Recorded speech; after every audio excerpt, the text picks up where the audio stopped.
Good morning, everyone. Another lovely topic from myself.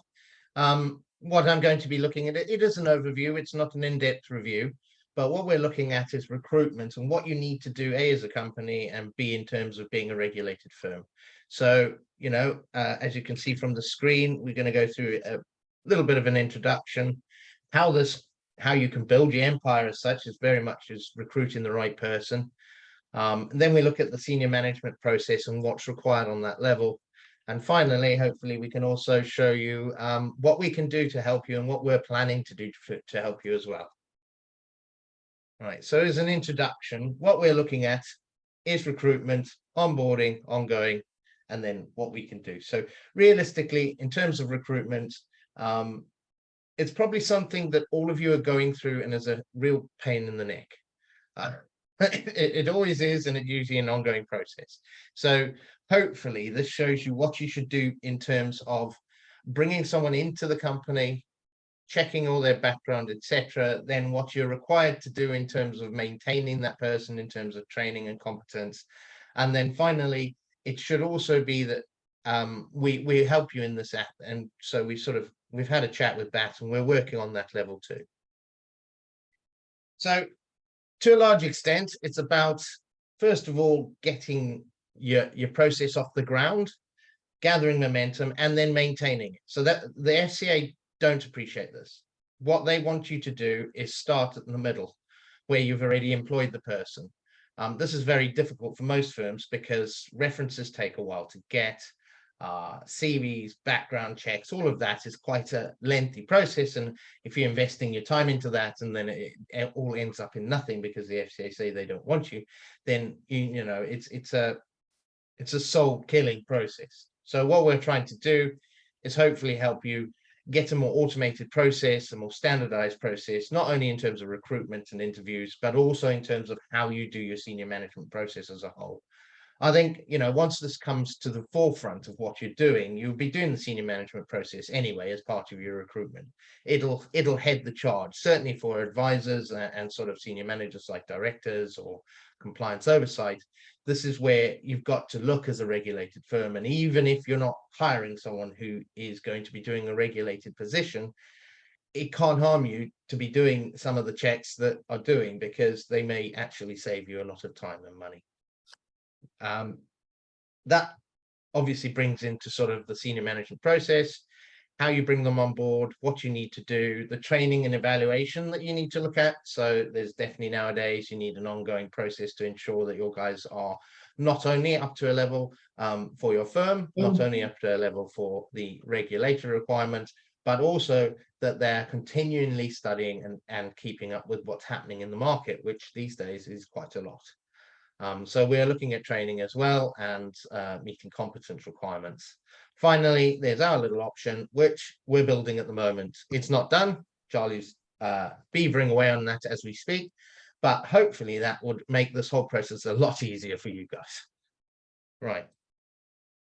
So how do you start? I thought I'd start with a general look at recruitment, because I think a lot of you have to do it yourself, or, you feel that you're not hitting the right mark in terms of getting the right people for your business. And it's very much, people are they are your empire, because certainly in this industry it's all about advice and bringing in clients. So it's very important that you get the right person to service your clients, or the right person to bring in the right clients. Depends on how you look at it, but it's the same net product, is that without them you don't really have a business, and you don't have a business you can sell at the end. So it's very important that you get the people and that you're able to bring in the right clients at the same time. So I thought I'd start with sort of the aims of what we're trying to do. So hang on. First of all, you want to get your timing right. Now, I know that sounds strange, but it's very important in recruitment, because if you're not looking all the time, you won't find the person you need for a start. And if you're not looking at the right time for the right person, you won't find them. So there's no point in looking for someone for a job 2 years in advance or a year in advance, because... Hang on, Alistair. Could you do a share screen of your of the actual slides? Am I right that you think you're sharing the slides, but you're not? Oh, you can't see my slides? No, we can't see them. We should be on slide 3. got my own little. I'm on slide 2, but yeah, okay. I need to go to Actually, slide 4. I'm on slide 4. You said aims and objectives with recruitment. okay. Sometimes on So Zoom, I you have to have double I click. have shared my screen. It's No, obviously you not haven't. showing. Hold on. Let me try again. If it doesn't work, I can claim as host and share my screen, I suppose. You've got to double click twice on Zoom compared to oh, here we go. Well done. There you go. Okay. Sorry about that. I was under the impression you could see it. Okay, so I think I will start again then on that level. Very colourful slides as well. Well, you know, I try. So where do we start? Well, as I said, timing's very important in recruitment. Charlie is quite an expert in this area, I'd like to say. He's very good at keep looking at the market because our business is evolving all the time. So is yours. But it's also about finding the right person that you need for your business. It's about planning for that person in order to find them. So you can't look for someone in a year because they will have another job at that time. So you've really got to plan for when you're going to do your recruitment and hit it hard and fast at the time you need it.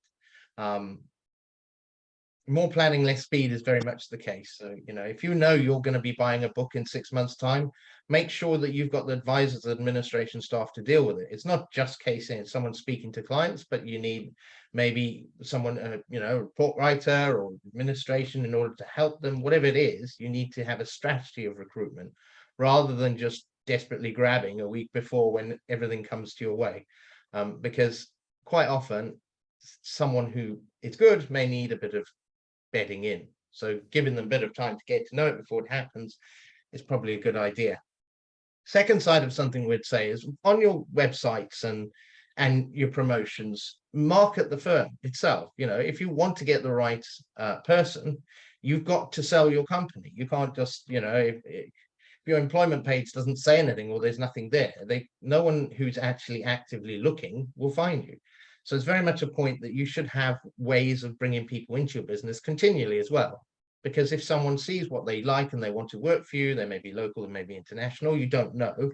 But the important thing is that you should be selling your company to advisors these days because their good advisors are in short supply.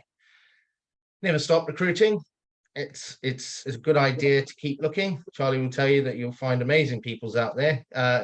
Sometimes not even in the same sort of capacity. We've been looking sort of for BAT and all that. But that's come through for us as well. So, you know, you never know what you're going to see.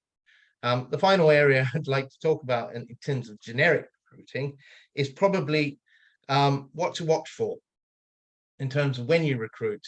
The first sign is what I call lack of organization or continual rescheduling, not able to commit to any sort of date. That is definitely for a business like ours, you need someone who's organized. You need someone who can plan, who can meet schedules, because if you don't meet schedules, they won't meet client schedules. And if they don't meet client schedules, you lose clients.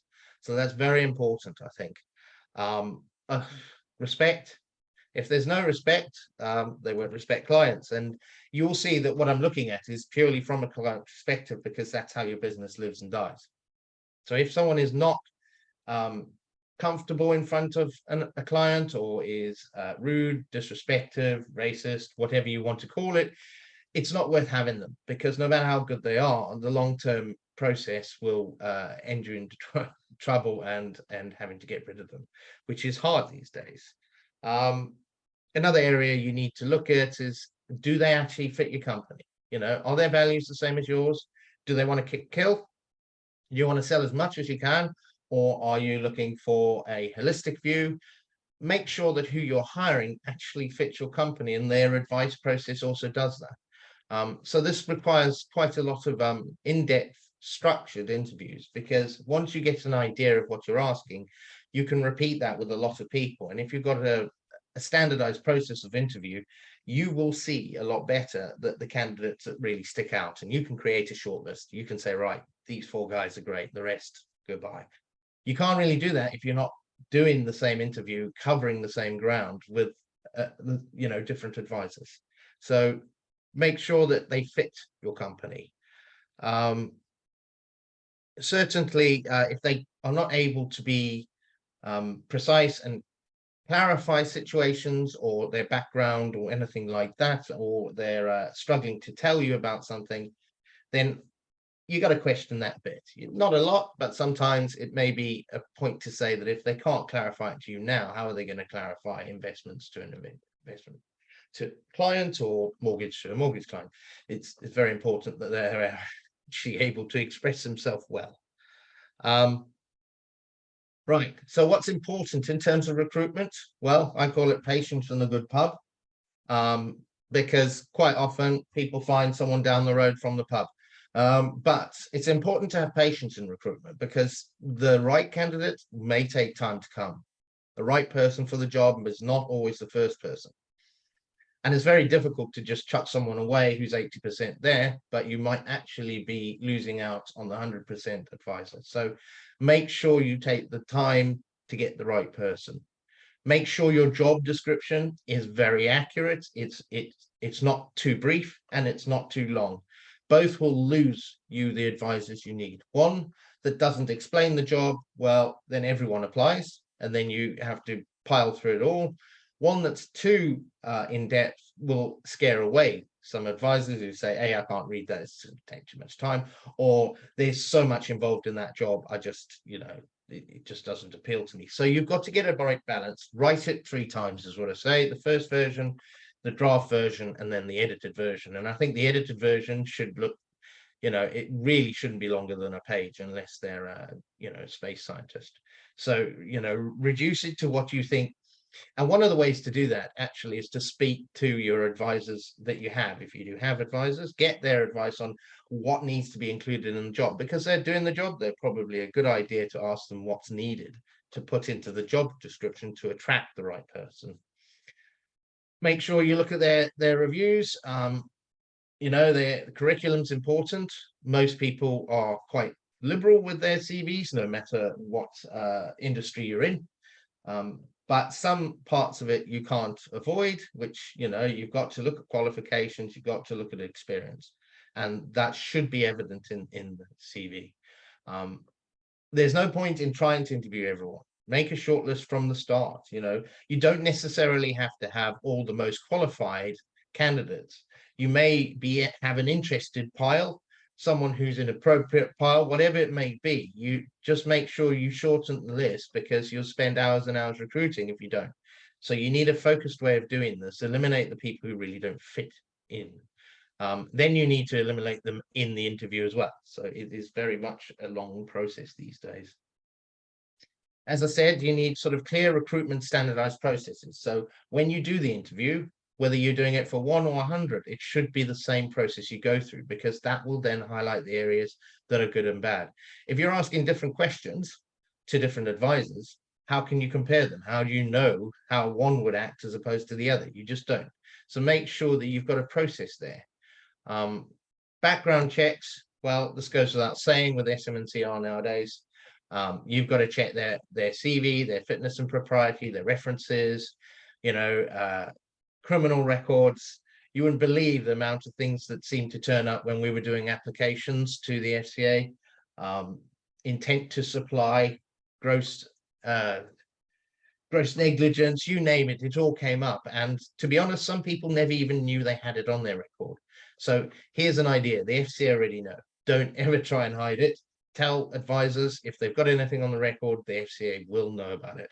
So it's, even if you can't pick it up there, it's very much a case that if there is anything that they're worried about, that's something you should talk to the FCA about at the start, because it comes down on you now in the senior management process. You're the person interviewing that advisor or director. It's your responsibility to make sure that you gather as much as you can from the public domain that you can, and then obviously their proof of address, proof of being able to work, basic things like that, you already need to have.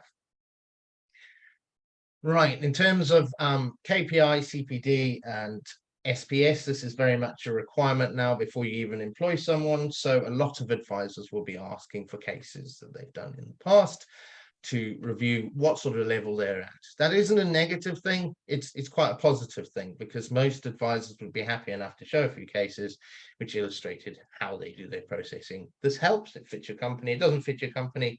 That's very quickly becomes very evident. What the FCA will say is you should already have done sort of a one-to-one in the interview to understand how they do their advice.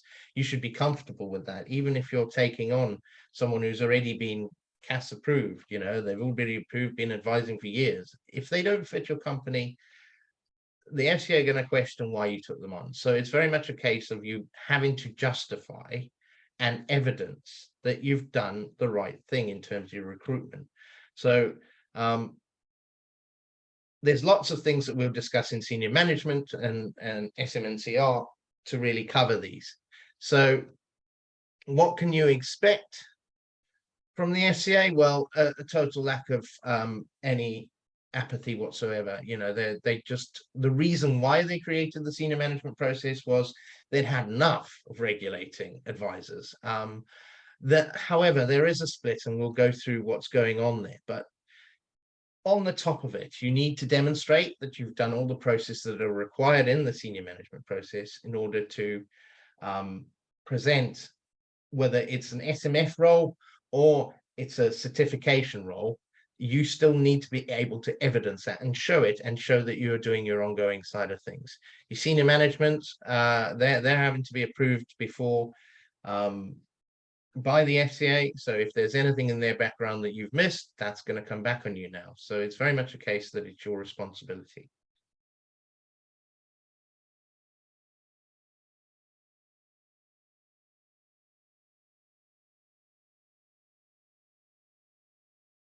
Right, mandatory requirements for employment. Well, like AML these days, you have to get background, address, capability to work, proof of identity, proof of qualifications, and CPD. Now, this doesn't always happen, but most professional areas now, professional bodies, you can contact them to affirm that the details that they've got are actually accurate about the advisor. You don't have to do this, but it's a preferable way of doing it. You have to check the financial backgrounds, where specific roles. So, you know, if you're a director, you have to be fit and proper. For that, you need to be financially sound, so, and not have a history of fraud. More importantly, and generically, you need a contract. It has to be signed, clear terms, must meet UK regulations, including minimum wage. A written statement of employment particulars is exactly how they describe it. Below, I've put a little link if you're interested. That will show you a very basic view of what you need. But if you're employing someone, that does actually have sort of generic employment contracts that might at least help you. One of the other areas that you need to do, as I say, is minimum wage and hours. You need to check employment liability insurance. As a company, you need it now. And finally, if they are an employee, you need to sign them up to NES or a similar pension scheme that the government have at the moment. You have to tell the HMRC that you're going to employ them. You have to do that anytime up to 4 weeks before you actually pay them. So, Alistair, right. Did you just say, are you serious? Are you saying you can't take on fraudsters anymore? No, apparently not. Oh, it's no good at all. Don't know why not. I mean, I would have thought they were the best people to do your compliance, because they know what they're doing. Steady on, this comes up on a transcript at the end of the meeting. Yeah, exactly. Okay, just checking that everyone's awake. Yeah. So day one, in terms of the FCA requirements, well, with your senior managers, there's a statement of principles, which basically is your propriety or fit and proper, as you talk it. And these are the statements. Now I'm going to go through them very simply. But what it says is that you need to take due care and diligence. You need to be proactively working towards the company's protection as well as the client. Now, this is an area where most people fall down with the FCA, because there's no way, even if you've done everything right, that they can't use this to have a go at you. Because unless you've done everything absolutely perfectly and done everything you ever could for a client, you're going to fail here. And so it's something you need to keep in your brain as a director. You need to be always doing the right thing. And that's very difficult when you're running a company, because sometimes it's just not really possible. You know, the FCA asking you to exercise due kills in intention, all of that really means is that you have to do your job as a director. You have to be actively reviewing what your advisors and supervisors are doing. You have to be able to show that you're doing that as well. It's not enough to say, oh, well, you know, I've got 6 people who do that. That's no longer acceptable. So under this one little area, they seem to get a hell of a lot of people, because if their fitness and propriety is brought into question, then they can come into the company and dig deeper. And that's really when you've got problems. So it is a major area. Right. So getting on to the big bit, that black splodge at the top is my roof. Charlie is building this much better for us, thankfully. But this is the whole area of what we cover in senior management. So first of all, the SMNCR process is divided into 2 areas: senior management functions and certification. And sometimes it's a bit of a gray area to work out which one's which. So I kind of outlined them here. So first of all, your senior management staff need to be approved by the FCA first. So that means you have to gather all the information that you would for certification staff, but you need additional areas of information. You need compliance oversight. You need to have development plans. You need skill gap analysis. You need to see how they fit into the company in an organogram. There are basic requirements as a director now before you even start, and the FCA expect you to have done the full background checks on them before you press the submit button. They're even charging you 250 quid to do that. The reason they're doing that is obviously if everything is not in your application, they kick it out and make another 250 quid. So it's very important that you do the work at the start. So who is a senior manager? It's very difficult to say. Well, very basically, it's going to be anyone who's doing a directorial role. It's going to be anyone who's got compliance oversight, or maybe doing the insurance derivative or Morgan credit directive, and your SMS 17 who does AML. There are other roles within the FCA which have specific SMF criteria. So there are some like SMF, I think 29, where if you're a supervisor and have key control, then you may need to apply. So it's not just the case that the directors and compliance and AML guys apply. Sometimes if you've got someone who's doing a specific role that you've outsourced to them, they may also need to be applied as an SMS 29. How it works, well, you send in a Form A, you do your fitness and propriety checks, you do your financial backgrounds and everything else. And all of this falls down to something called Principle 11, because as I said, you're fit and proper. If anything happens materially where you have not told the FCA under Principle 11, you're in trouble. So you have to be proactive. You can't just say, oh, well, I didn't know about that, or I didn't look at that, or I didn't know I had to tell the FCA. Principle 11 says to you that your role requires that you need to tell them if anything goes wrong. And that includes if you've got problems with an advisor, which means you should really be telling them that you've had an advisor that has breached. So not only do you tell them that way, but you have to tell them on FCA returns as well. So it's very important that you have that peer-to-peer discussion with the FCA if you've had any breaches as a senior manager. So this also, I also look at ARs because that's probably an area that's very important for us, because it does cover a bit of a grey area. The certification staff is everybody else that the FCA cannot be asked authorizing. So that will be advisors. It may be supervisors. It can be AR directors and AR advisors. What you need to obtain from them, again, you've got to do a full background check. There's no difference between an SMF role and a certification role in terms of checking their background. You still need to have a training plan and a skill gap analysis. You still need to be checking that they're doing what they're doing. And later on in the thing, there is in my presentation, there's a screen which shows a positive way of doing it and a negative way of doing it. Now, the FCA are somewhat simplistic in their thinking, to say the least. But it's important that you need to be able to demonstrate that you've done all this before you even start having that advisor advising. You can't, bring him into CAS 3 months after doing advice. You can't have him, get his references 6 years after he's been advising. The FCA expected all upfront, and that's whether senior management or certification staff, it's irrelevant. So a good way of seeing it is that your senior managers will be looking after your certification staff and signing them off. That's probably the best way to see it. So as I said, this is how the FCA see it. Oh, well, and all of this, if you read through it, and I will bring out a few areas, not everything, is that you need to not only be proactive and diligent and believe in it, but you actually need to do it. You can't just do lip service. Now, this is the thing that the FCA hate. Unfortunately, it so totally is lip service, because you have to show that you've done it. As long as you've done it, they can't really pull you up on it. So do it. So on one side, they say, fitness and proper, check identities, new issues with staff, some fail. Then they say a negative indicator is it's just a rubber stamp. So you go through the whole process, you don't really check anything, and you chuck it in a file, say, I've done it. You do need to go through what you get. It's not good enough to just say, well, I did it, and you didn't actually look at it. So it's very important that you're proactive in reviewing the areas which may bring up issues with the FCA.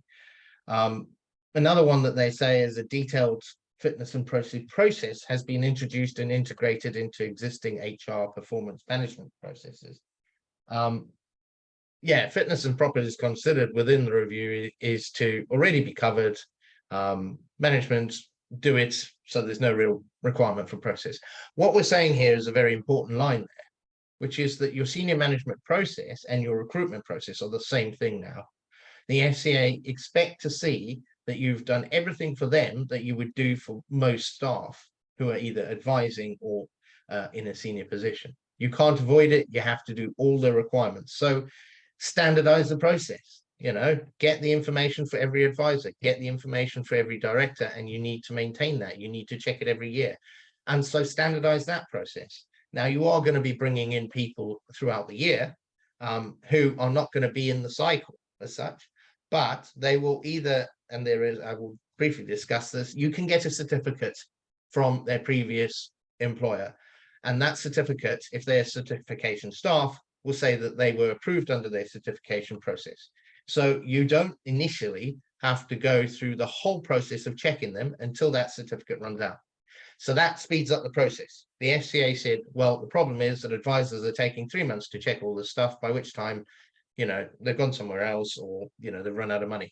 So to speed up the process, that you can get from their previous firm a certificate saying that they met all their requirements and the senior management process. So that may be a way, certainly, of bringing someone in quick. So don't lose that idea. You can go to as long as you go to the SMF 16, he will sign it off saying, yes, this person met our SMCR requirements. You can take them on straight away. What you do need to do is, when that expires, is do a full check. My personal viewpoint on there is you should do the check anyway, because you're going to get in trouble if they can't advise, or they're not qualified to advise, or it's a hell of a risk to assume that someone else has actually done the same checks that you've done. Right, so the process, well, there's core requirements. So your core requirements are background checks, so financial, criminal, proof of being able to advise, and qualifications. Then the next step is sort of saying, where do they fit into the company? And so that's the part of the ongoing and onboarding process. Again, I can show you a position there. So you're affirming qualifications, the SPS, you do their CAS.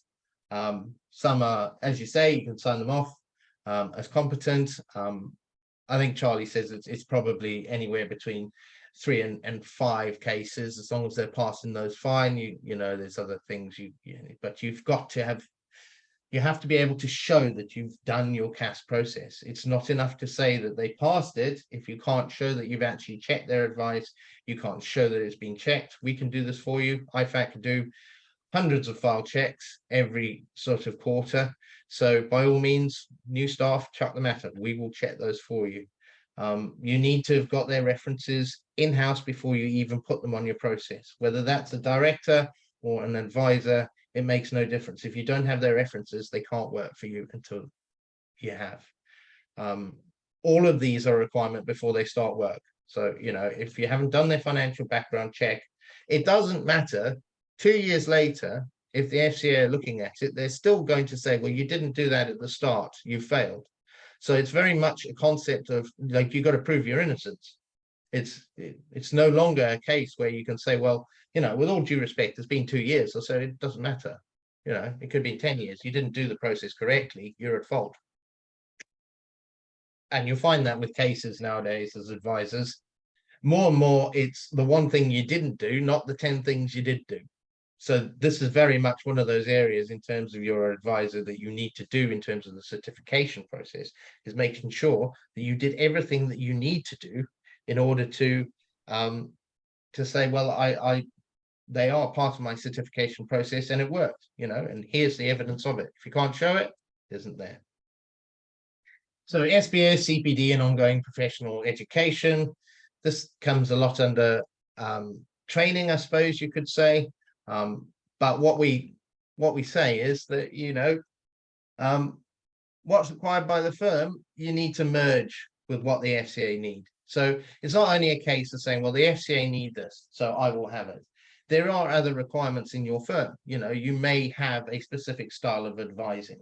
But what's important is that you have the core requirement of the FCA at the heart of your SBS process. So you need to check that they've got it. You need to check that what they're doing in terms of CPT is appropriate. Yes, it can be said that the professional bodies do that, but most of the time they don't actually check it. So you are required by the FCA to check that they're doing the appropriate CPD. You need to be able to show that as well under the senior management process.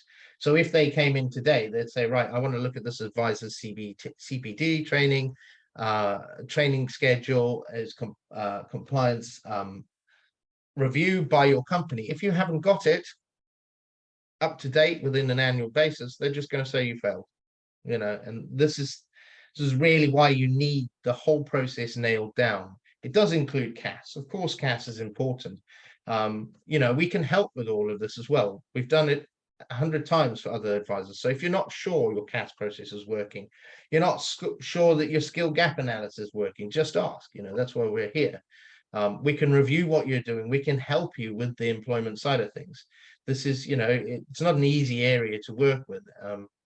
So that's why IFAC are very flexible in this area. We can check backgrounds if you need to. We've got Expedient, we've got a DBS check facility. So by all means ask. We can do a one-to-one with someone at the start if you're not sure about their ability to advise. Our audits cover all of this anyway. You know, when Kirsty or myself or whoever come and audit you, we will be looking at your senior management process and seeing whether you're covering everything. So that will be also reviewed probably on an annual basis by us, and we will mention any areas that you're not covering. It's very important that the file checks come into this. I'm not saying you have to use us for file checks, but it's probably preferable because we've got the professional people to tell you where you're going wrong. Because a lot of people just use their file checks to grade. You got a 4, well done. You know why? Well, that's where we come in. We actually help develop your advisors. So when the FCA come in and say, well, what did you do about that 4? You can actually look at it and go, well, as a training plan, I saw that this was actually a trade. And again, you come to KPIs. This is actually his advice is consistently wrong in this area. We need to put some training in that area. Finally, authorized, well, not finally, but authorized representatives within the senior management process are a bit of a pain. There's 2 processes. That's why you can have someone operating independently as your AR. So they will be approved by the FCA, their directors and their advisors will be reviewed by the FCA, and then they just operate under you. The downside of this is, despite the FCA authorizing you, them, you are still responsible for what they do. So there's no benefit of going that way. We always recommend the other way is to put them in your senior management process. It does mean that you have to actively review their advisors. You do have to do the background checks on the company and the directors, but it does also mean that you can get the whole process done damn sight better, quicker, because the FCA takes forever to review directors and AR firms, and they're not going to stick around waiting for you to bolt them on. So, you know, definitely, unless you're really concerned or they're covering an area that you don't advise in, that's when you would probably use that kind of structure. So if you're an investment company and they do mortgages, then it may be better to put them through the FCA process.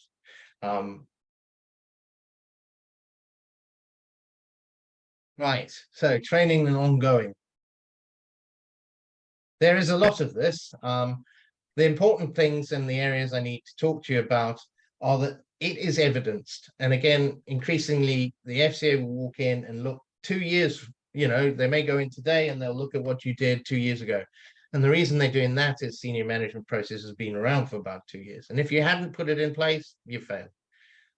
So if you haven't got it there, you need to bring it in. At least then you have, you know, justification to say, well, we didn't do that now, but we do it now. So put your checks, your CPD, one-to-ones, audits, all of these areas you need to review. I think one of the biggest areas is KPIs. Again, we can help. BAP has existing skills to just look at that. So if you want to do that, give us a shout. It can produce the KPIs for you. It's very important to the process that you initially and continually do a skilled gaps analysis. You need to know what they know and what they don't know, and you need to have a personal development plan to bring them up to speed. This is not a negative thing, it's a positive thing, because if you're doing this continually, you are naturally creating supervisors. And this is a problem within the industry because you can't find someone who's A, prepared, or B, skilled enough to do it. So it's very important when you do this, because you may actually be building, as I said, building your empire. You're getting the supervisors and future directors into your company by this development process. It also means your advice is better, which means chance of getting sued are less.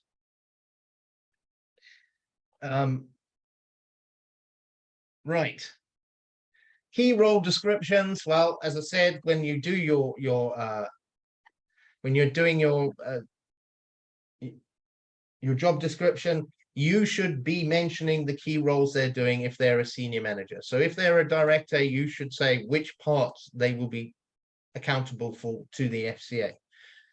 If you don't, then the FCA would say, well, you're not recruiting accurately.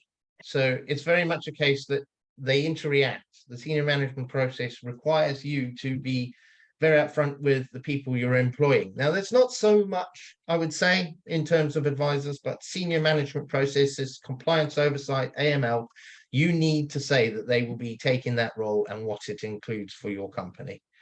That doesn't necessarily have to be in the job description, but it needs to be in the interview. File reviews for me and KPIs show how well guys are doing, how they're developing, how they're coming along, and where their weaknesses are. It's, you know, no one is a perfect advisor. Some may drop it once, some may consistently. The important thing as a supervisor and a senior management is you start to see the trends, and you can't see trends without KPIs.